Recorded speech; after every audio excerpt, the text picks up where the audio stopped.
So are you ready for the next act, ladies? Please, welcome onto the stage, in your hearts, in your homes, making breakfast. Please welcome on stage Tom Robinson, ladies and gentlemen.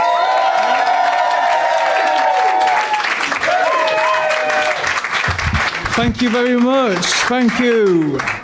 You having a good night, everybody? My name's Tom, not Tom Robinson. I don't know who that is. I'm Tom Wilkinson. My name's Tom Wilkinson, and I'm from a town in Lancashire, a town called Blackburn. Maybe you've heard of it, maybe you've not. It's one of a few an archipelago of shitholes. In the northwest of England that begin with a B: Blackburn, Bolton, Burnley, Bacup. You may have heard of some of them. And actually, well, no, they're not too bad. They're quite nice places actually. They're very nice places if you if you've got no taste or you do enjoy living in a shithole. But yeah, so that's where I'm from. I'm from Blackburn.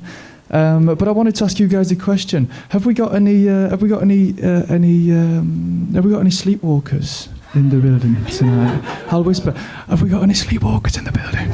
Because you're looking a bit dazed, madam. I didn't want to wake you. No, not all fair enough. That's all the sleepwalking material to one side anyway. So, what about, have we got anybody who has night terrors in the audience? Oh, okay, good to know. It's one of the great mysteries of neuroscience is night terrors, and actually my brother used to have terrible night terrors, so I kind of know a little bit about them. And he used to just appear shockingly from nowhere. Like the woman on the West End musical, The Woman in Black. It just shockingly appeared from nowhere. Often dressed in black, but nothing too revealing. Nothing short. It was. He's a classy fella. We're a classy family, actually, but no, he would have these terrible night terrors. You know what I'm talking about. And he would wake up screaming, like he was like a Neanderthal, like a Neanderthal from the Neolithic era, from the Neolithic times, in childbirth, and like he was on fire. It was really quite harrowing. As you can imagine, night terrors really are. It was almost like he'd been trapped in a cave or in a cell in solitary confinement for 10 long, grueling, miserable, soul-destroying years, and he suddenly realised he'd have a voice. He'd sit up, and it was like something was pressing on him. Yeah, it was terrible, and actually sometimes it was like he was being pierced by something, like a long, thin sabre. As the type that's used on Three Musketeers, actually. I don't know if you knew, but actually there's a new Three Musketeers that's just come out at the cinemas, just incidentally.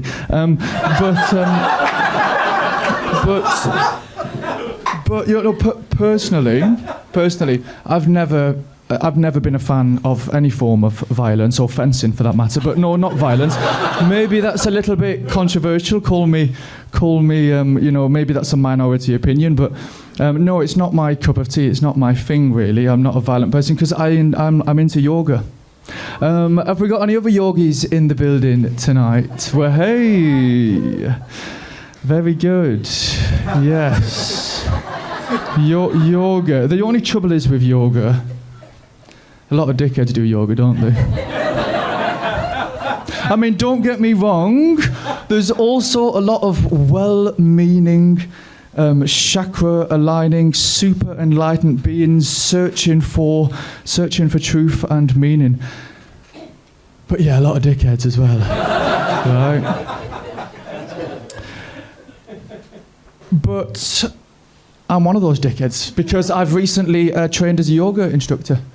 Actually, I've went to Rishikesh in the high Himalayas and did my 200 hours of yoga teacher training. So, Yep. So I'm the king dickhead now. I'm an expert yoga dickhead, and yeah, I love yoga.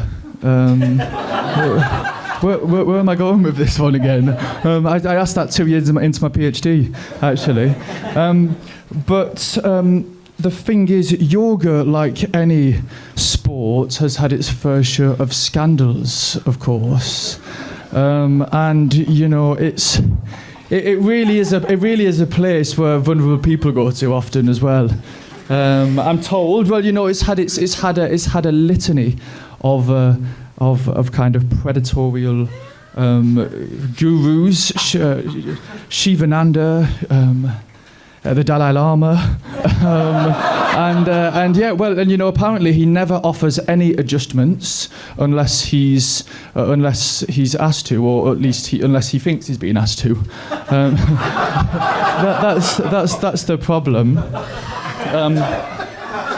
But no, a lot of dickheads. I mean, the only place you'll find more dickheads is dressed in lycra and wearing leggings and wearing leotards is in a village cycling club, probably.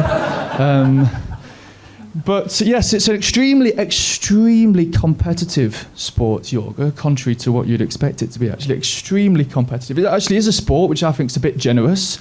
But yes, the Olympics Committee is considering whether or not it will be a sport. So yeah, let's see what happens there. But very competitive, and yeah, often a lot of vicious people. I think you'll know what I'm talking about. A lot of vicious people. If you can't do a headstand or a side crawl or a handstand, you get laughed out of there. You'll stick out like a sore thumb. It can be it can be a tough place. I learnt the hard way. I've been a bit burned and scorched, as you can see. But the thing is with yoga is, like everything else, it has its fair share of strange rituals. And you know, one of the strangest is after you've finished your yoga set, after you've done your 55 minutes hot and sweaty yoga, you've got sweat dripping off the walls, you're panting like a dog, you've clenched your paws. The yoga instructor, you'll be led there and you'll be absolutely exhausted, shattered out your mind, and then the yoga instructor will ask you if they want to put a blanket on you. It's a very, very absurd thing, you know. Just as you reach 100 degrees, they'll ask you if you want a blanket.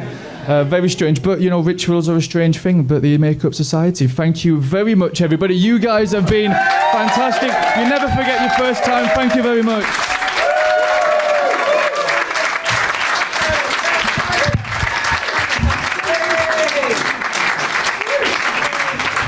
There you go. That's Tom Wilkinson, ladies and gentlemen. I don't know where Robinson came from. I wrote it down 3 times.